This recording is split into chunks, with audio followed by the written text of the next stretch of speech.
Producer council కానీ, film chamber కానీ, అవి సినిమా పరిశ్రమ పాలనా సంస్థలు. ఆ రెండు సంస్థలు కూడా బంద్ ప్రకటిస్తామని ఇప్పుడు చెప్పాలా? డిసిషన్స్ ఆర్ గోయింగ్ ఆన్ అని చెప్పారు వాళ్ళు. దట్ ఇంకో విషయం చెప్తున్నా మీకు, బంధు అనేది ప్రజాస్వామ్యంలో ఒక బ్రహ్మాస్త్రం.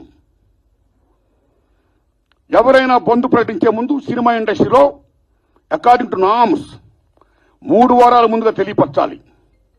ఇదిగో పలానా ఇష్యూ మీద మేము ఫైట్ చేస్తున్నాం, అది ఇంకా కొలిక్కి రాలేదు కాబట్టి మేము బంధు ప్రకటించబోతున్నాం అనే విషయాన్ని నిర్మాతలకు 3 వారాల ముందు తెలియపరచాలి. This is norms, it's preamble.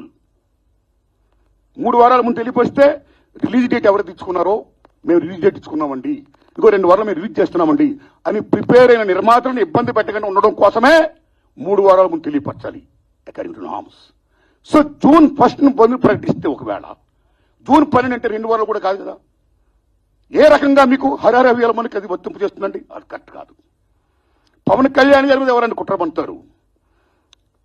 Telugu చలనచిత్ర పరిశ్రమలో విశ్వవిఖ్యాత నట సార్వభౌమ ఎన్టీ రామారావు గారు, భారతదేశంలో ఎన్టీఆర్ మన తెలుగు జాతిని ఖ్యాతిని చేసిన మహనీయుడు.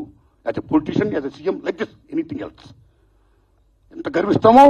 తర్వాత మళ్ళీ మంచి గొప్ప పేరు తెచ్చుకొని ఈవేళ ఒక జనసేన పార్టీ పెట్టి ఈవేళ డిప్యూటీ సీఎం అయ్యారంటే వీఆర్ ప్రౌడ్ ఆఫ్ ఇట్. మన తెలుగు చిత్ర పరిశ్రమ మొత్తం గర్విస్తున్నది. Hats off to Pawan Kalyan garu. ఆయన సేవలను గుర్తుంచుకోవాల్సిన చంద్రబాబు నాయుడు గారికి సెల్యూట్. మేము పవన్ కళ్యాణ్ గారిని ఏ రకంగా దుర్మానం కాము, కానీ పవన్ కళ్యాణ్ గారు ఆఫీస్ ఆ రకంగా కరెక్ట్ కాదు రావడం. ఓకే, వచ్చిందనుకోండి, ఇష్యూ వస్తే మహాత్మా గాంధీ ఏమన్నాడు? ప్రపంచ యుద్ధాలను కూడా చర్చల ద్వారా ఆపొచ్చు అన్నాడు ఆయన. ఒక సీఎం, ఒక డిప్యూటీ సీఎంగా మీరు అక్కడ సీఎం చంద్రబాబు నాయుడు గారితో మాట్లాడి హరిహర వీరమల్లు అనే టాపిక్ మీరు ఎత్తకుండా, ఓకే మీ ఇండస్ట్రీ కష్టాల్లో ఉన్నప్పుడు రండి, మనం సిట్టింగ్ చేసుకుందాం రండి, మాట్లాడుకుందాం రండి అని చెప్పుంటే ఒక పెద్ద రోల్ ప్లే చేసి ఉంటే ఒక చలనచిత్ర పరిశ్రమ బిడ్డగా మిమ్మల్ని మేము అంత గౌరవించేవాళ్ళం సార్. ఎంత బాగుండేది సార్, ఎంత బాగుంటుంది సార్. ఆ పని చేయండి సార్ పవన్ కళ్యాణ్ గారు. ఎందుకంటే పర్సెంటేజ్ సిస్టమ్ వల్ల ఇండస్ట్రీ ఇవాళ